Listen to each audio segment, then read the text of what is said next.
everybody, it's Mike from Chili Pepper Madness. Today in the Chili Pepper Madness kitchen, we are making sofrito. Sofrito is a huge flavor building ingredient used in Latin American and Caribbean cuisine all around that part of the world. It's really a mixture of aromatics that you break down, process into just again a huge flavor builder, and it's used for making many different recipes. The way you make it and the ingredients will vary depending on the region of the world you're from, but I'll show you how to make it my way, and then we'll talk about how you can use it to make some outstanding dishes. So all right, let me show you how to make it. So the ingredients that I'm using today for our sofrito, homemade sofrito, is some I got a couple of large green bell peppers.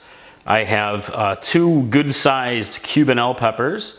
I have 5 little sweet peppers, but ají dulces are perfect for this recipe, but this is what I'm using today since I don't have the ají dulces.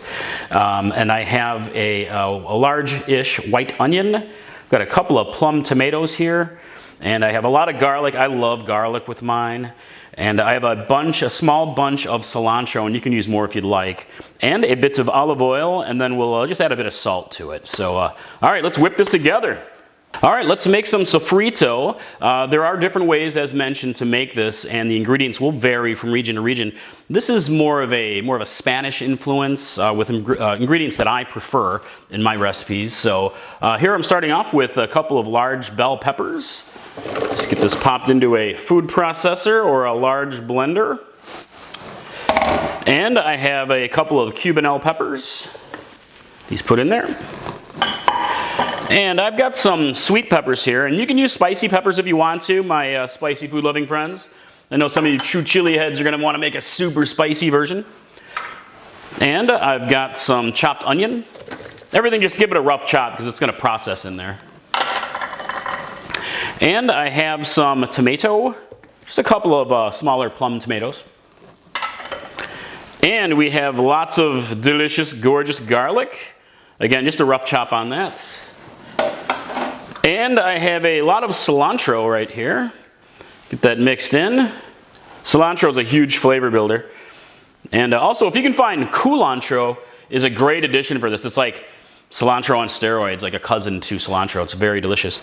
And we're going to finish it off with a bit of olive oil here. Got about a half cup, I believe, there. And we're going to mix it up. Get it processed. And you can do a rough chop on this, or you could do like a real fine blend. It's totally up to you. Totally however you want to do it. Get it mixed.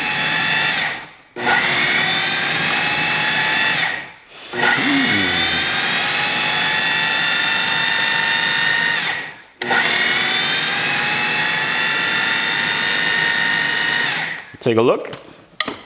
Oh yeah, look at that. Let me do a little bit more, a little bit more.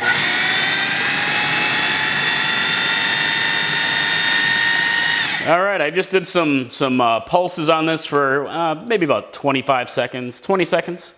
And boom, look at that. It's looks delicious to me. Set this aside.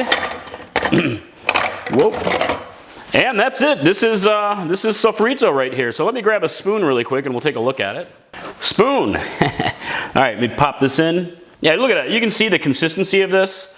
It's very thick. It's really meant to be to cook down. It's going to add a lot of flavor to so many different dishes.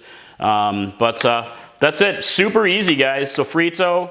And again, you can use other ingredients that you want to use. Lots of fresh aromatic ingredients. Add a little bit of seasoning to it. I'll probably sprinkle a little bit of salt in there. But I like to add the salt more when I'm cooking, but it's really up to you. And I'll give you a little tip on this. I'm going to show you how you can freeze it so you can make big batches and use this all year long. All right, let me get my sofrito moved over into a bowl. And you guys can see this makes a really big batch. So the reason I make such a big batch is because I like to freeze it. So a little tip here, I'm going to move this over into just a freezer tray, like an ice cube tray, and I'll freeze little ice cube sized sofritos. So what that does is I'll freeze this, and then once they're frozen, I'll pop them into a baggie, and this makes like little serving size portions for different meals. So depending on what I'm making, I can take out 1 or 2 or 3 of these and just pop it into my dish and boom, instant flavor builder. I mean, this is the best stuff. It's all aromatics. This is kind of, you know, what you cook down to build a huge flavor into all kinds of dishes and such. So, all right, let me finish this up, and all right, I'll be right back. So what do you do with sofrito? Actually, you can make all sorts of wonderful dishes. And again, it's super popular in like Caribbean, Latin American, Mexican cuisine, and it's made different ways. But think of big pot dishes like a big pot of Cuban black beans, or some Puerto Rican like rice dishes like arroz con pollo, arroz con gandules. There's so many different amazing things. Think Spanish cooking, like a Spanish paella. This would add a lot of flavor to paella. It's meant to be cooked down, so you're going to want to add it in simmer with your different dishes. But that's it, guys. That's how you make sofrito. Again, a huge flavor builder, something you want to keep in your repertoire as part of your overall cooking if you like big flavor like I do. And again, you can make it spicy, make it mild, make it sweeter, pretty much any way you want it. But that's it. Mike from Chili Pepper Madness. If you make it, let me know how you like it. What are some of your favorite recipes actually for using sofrito? I'd love to hear it. So all right, I'll see you next time, guys. Thanks. Bye.